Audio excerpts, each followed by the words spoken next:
Hi guys. Yeah, well, since a long time I wanted to do a video which shows the comparison between the Lightroom Classic and the Capture One developing engine.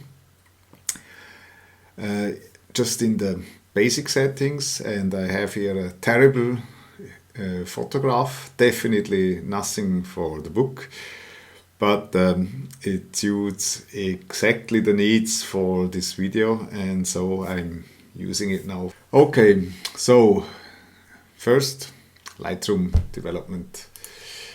I'm here in the developer mode. This is the image straight out of camera, and Lightroom offers here the auto development, what normally does a quite good job.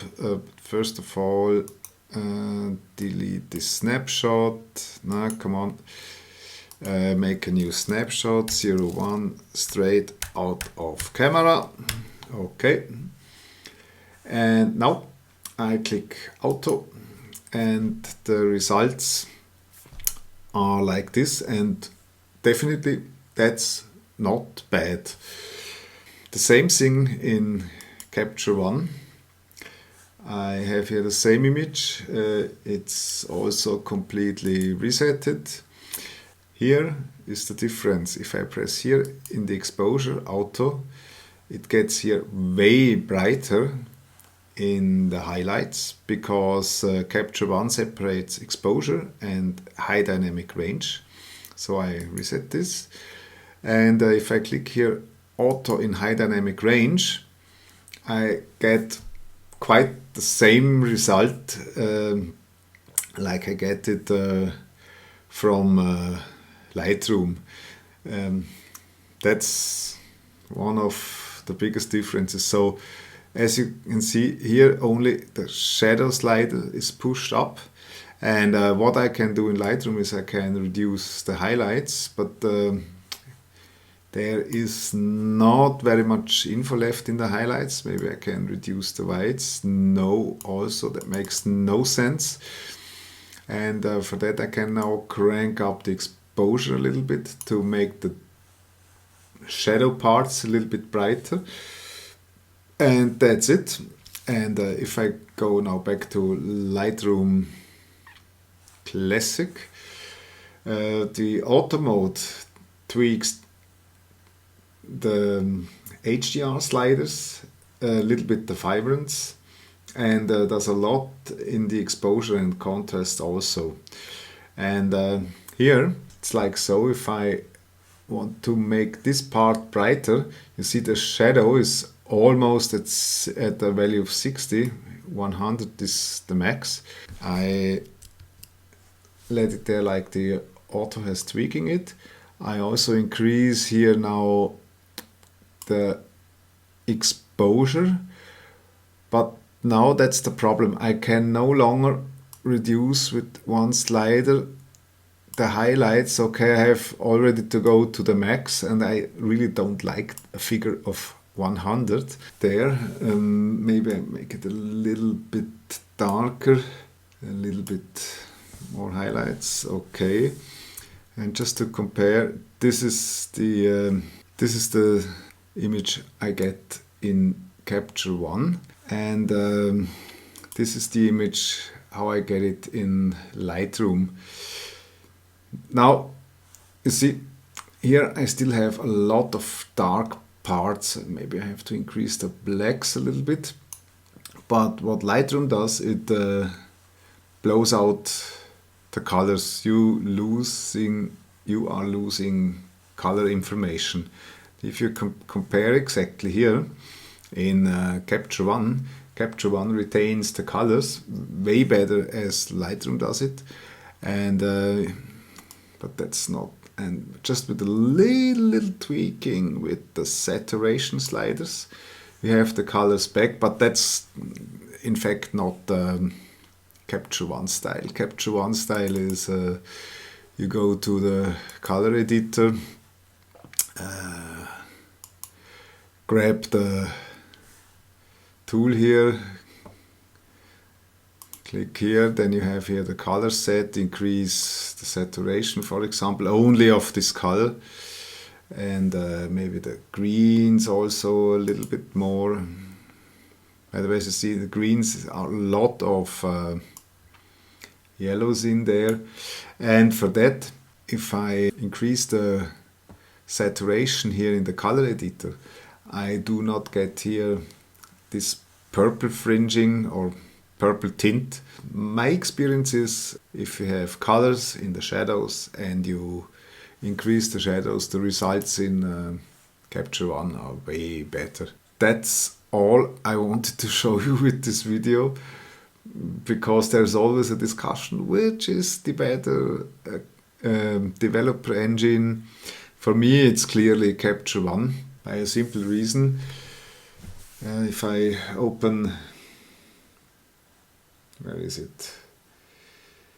My activity monitor, and I will not check it now in detail, but just believe me. This is the CPU history, and this is the GPU history, and of course CPU and GPU is now also quite occupied from Camtasia, what I use for recording this video. But the GPU, if you do tweakings and exporting images and rendering images, is only correctly used by Capture One. If I do the same with Lightroom, for example, exporting images, you will aware that only the CPU is used and the GPU is not used at all. Even if you have in the preferences, I have of course in the performance the GPU set, and I have here AMD Radeon R9. It's quite a good GPU. Okay, it's 5 years old, but it's a Mac, and it's quite a beefy Mac. It has 64 GB RAM. It has 4 GHz quad-core i7.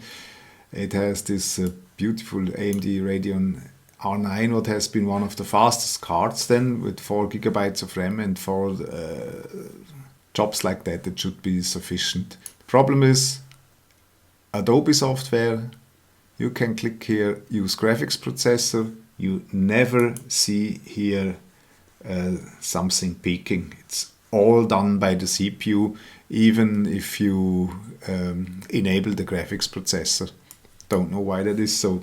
Adobe just is also not aware of metal and so on, and for that exporting images to JPEGs, for example, is don't know, 10 times faster in Capture One than it is in Lightroom. Also flipping through images, even if you have both catalogs created the same way with one-to-one previews, it's ugly slow, Lightroom, don't know why. And I have a fast SSD here I'm working with. That's all. Concerning the developing engine itself, it's almost the same. I personally prefer especially this tool here if you do beauty retouching or skin retouching. With the Pro version you have here an advanced color editor and even a skin tone editor. You have no idea what you can do with this or generally with this color editor, what Lightroom Classic cannot do. There is one last thing what I am totally missing in Capture One is I can not, unfortunately, not make panoramas like I can do it in Lightroom and or in Adobe Camera Raw if you prefer to work with Bridge, but the development engine is the same. And as you can see, I have here 4 images. 1, 2, 3, 4. I just made them for this video here from my balcony. And if I press Ctrl M in Adobe Camera Raw, it's Command M. I do not know why Adobe is using different shortcuts, and you even cannot change them to be equal between Lightroom and Camera Raw. It's basically the same program, but the shortcuts are different, and it's I don't understand it. Okay, so here I have here I can merge panoramas, and this panorama merging function in Lightroom and or Adobe Camera Raw is really very good. I really love it because it does an excellent job, and especially it does it on the RAW files, and as a result you get a DNG, what is literally converted RAW file from whatever you have, if it's an F from Nikon, if it's CR3 or whatever, from Canon, or RIF from Fuji. It's totally independent. It makes a panorama out of the RAW files, and that's pretty good because you do not lose the possibility of all the development sliders, and you may tweak on the panorama. So you just have to stitch it and do the developing process after the stitching, and that's unfortunately not available in Capture One, even not in the version 21. And what I'm missing on both versions, okay, in Adobe it's explainable. What I do not understand is why has Capture One version 21 not got a native Affinity photo support. That's really